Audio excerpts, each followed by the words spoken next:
Assalamualaikum warahmatullahi wabarakatuh. Oke, teman-teman FKPMP Bau-Bau, kita kembali lagi di segmen obrolan asik bersama FKPMP. Oke, sekarang saya ditemani sama Ketua FKPMP Bau-Bau sebagai host di sini. Dan sekarang kita ada di program kelas karakter ya. Jadi yang biasanya kelas karakter itu di sekolah, sekarang kita pindah karena pengaruh dari pandemi. Seperti di konten sebelumnya kita udah bilang ya, bahwa pemuda hari ini tuh jangan lihat yang karena pandemi harus banyak perubahan, tapi meskipun pandemi kita harus tetap membawa perubahannya. Kira-kira seperti itu ya.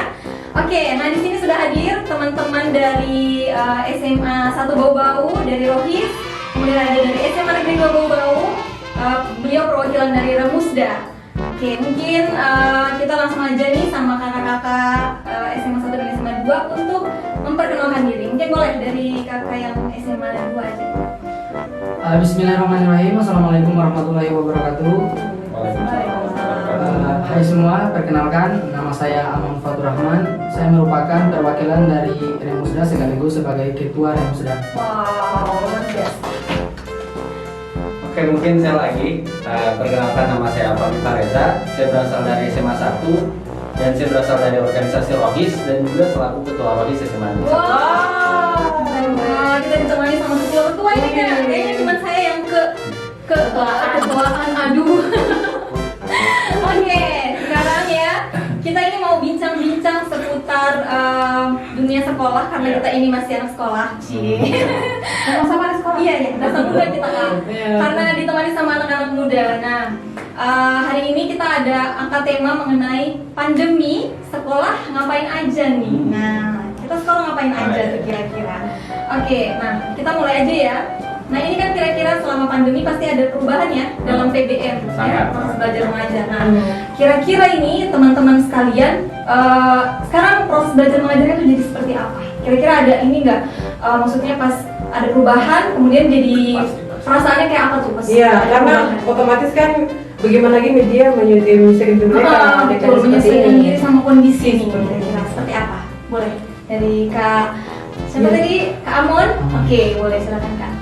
Baik, memang untuk saat ini negeri kita sedang dilanda oleh pandemi virus corona, dan pandemi virus corona ini tentunya sangat berdampak besar pada proses pembelajaran mengajar, baik di tingkat SD maupun sampai pada perkuliahan. Dan dampak itu ada yang ya tentunya kebanyakan yang negatif.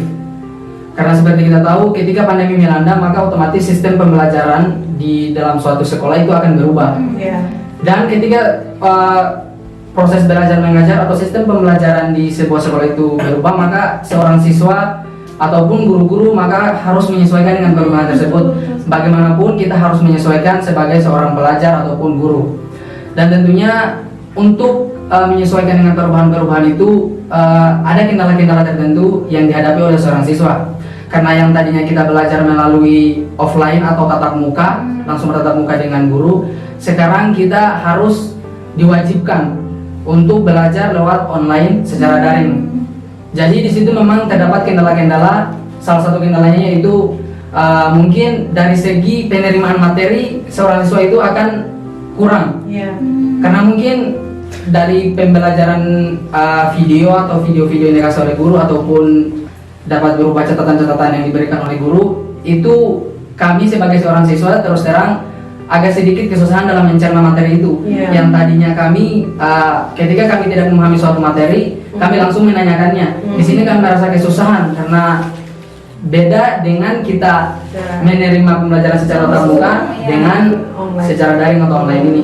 Jadi memang dari segi pemahaman materi kita saya rasa kurang untuk sebagai seorang siswa. Oke, nih kalau dari Fahmi nih, mungkin tambahan atau apa gitu? Kalau kita lihat dari segi umumnya kan ini pandemi.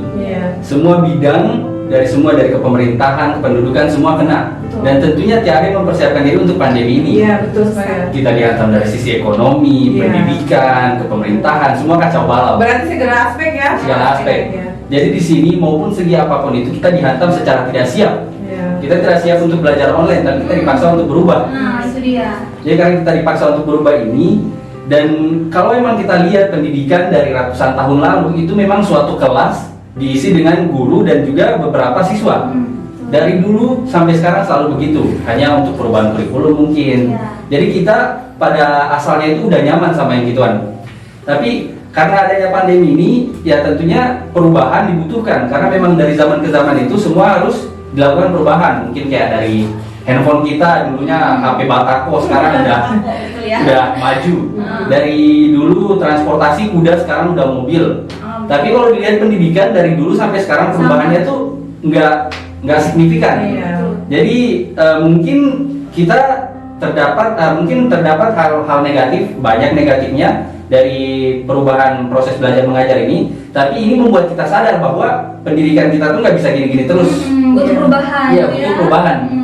Jadi secara tidak langsung kita dipaksa untuk berubah karena keadaan.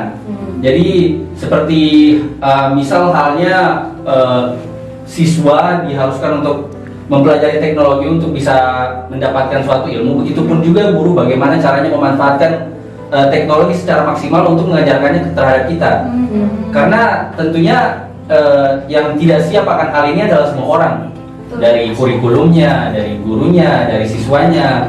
Dan apalagi kalau kita lihat dari siswa umur SD atau SMP, di mana PAUD, di mana mereka itu kurikulumnya itu untuk bersosialisasi. Betul, harus bersosialisasi, dan di sini mereka diharapkan untuk tetap di rumah. Dan di mana disinilah kita sadar bahwa pada saat kita di rumah menghabiskan keseharian kita di rumah, kita tuh nggak tahu mau ngapain. Karena seharusnya rumah itu adalah pendidikan pertama kita, tapi karena adanya sekolah kita jadi lupa akan hal itu. Jadi orang tua pun kita nggak tahu mau ngapain sama kita. Akhirnya bingung. Tapi dengan pandemi sebenarnya kita mempererat hubungan kita dengan orang tua kita juga sebenarnya. Seharusnya begitu. Tapi karena ini jadi semua kacau balau, apalagi orang tua yang pekerjaannya juga kena imbas. Jadi kita juga yang tadinya di rumah seharusnya belajar, terkadang harus bantu juga orang tua. Betul. Akhirnya nggak fokus juga belajar. Harus bantu orang tua nih. Jadi proses belajar mengajar tuh kalau mau dilihat dari aspek positif dan negatifnya, tentu dari pandemi ini banyak sekali perubahan, dan tentunya entah itu positif atau negatif, kita harus sebagai siswa harus belajar mengelola risiko yang ada. Iya, dan mungkin juga itu bagaimana mindset kita menghadapi dari tantangan pandemi ini. Nah, dari tadi kan saya dengar dari yang disampaikan sama adik kita yang dari SMA 2019, Ramoy, katanya itu banyak kendala-kendala. Nah, saya dengar itu, saya kasih awal-awal saya kata Fahmi, saya serasa dihantam nih, saya harus bagaimana? Nah, bertahan. Sebenarnya, dan jadi bagaimana kan semua itu harus cari solusi seperti apa? Nah, jadi bagaimana adik-adik semua ini bisa menyesuaikan diri dengan keadaan pandemi ini? Gimana caranya? Gimana dari sisi boleh dari Fahmi deh. Oke, bagaimana caranya agar kita menyesuaikan? Pertama, kalau kita nggak menyesuaikan, kalau seleksi alam gitu kan, kalau seandainya ada yang tidak bisa beradaptasi pasti mati kan. Dan begitu pun ya kalau itu hukum alam gitu kan. Ya, tapi kalau seandainya kita beradaptasi dalam hal ini, memang untuk awalnya susah karena memang kita nggak tahu apa-apa. Tiba-tiba bangun pagi udah ada PR, tiba-tiba proses belajar mengajar udah dirubah aja, tiba-tiba dapat pengumuman sekolah libur. Nggak tahu kapan mau sekolah lagi. Itu kayak mimpi ya, bangun-bangun tiba-tiba dunia berubah semua. Tiba-tiba langsung dikasih tahu sekolah libur. Habis itu yang anak kelas 12 yang tadinya udah rencanain perpisahan dibatalkan semua, nggak ada apa-apa. Dan pada saat kita lihat di kota besar udah banyak yang sakit, udah banyak yang meninggal. Di situ kerisuhan, kekacauan masyarakat tuh melonjak sekali ya. Udah beli masker, beli hand sanitizer, sampai harga masker melonjak. Semua itu kan, tapi hal-hal itu dari kericuhan begitu, kita mulai sadar, mulai mengelola risiko seperti yang saya bilang tadi. Pemerintah juga mulai mengkaji pendidikan yang bagus, yang bisa mengutamakan kesehatan dan juga social distancing itu apa. Dan dari semua itu mereka dapatnya adalah itu pendidikan yang secara berbasis daring. Dan kalau untuk dari cara kita menghadapi itu, kalau dari saya adalah pertama dari bagaimana kita penguasaan teknologi. Itu aja dulu. Karena memang Indonesia kan negara tertinggal, pendidikannya tertinggal 182 tahun. Dan bukan hanya dari siswa, dari guru juga itu masih banyak yang belum melek teknologi. Terutama bukan maksud, tapi guru-guru yang udah Iya, betul. Iya. Itu kenyataan banget. Nah, yang nyamannya tuh udah ngajar di depan kelas. Cuma gitu. Nah, kita juga yang tadinya nyaman di situ, tapi karena kita generasi milenial, generasi Z, itu udah nyaman dengan teknologi. Jadi alhamdulillah.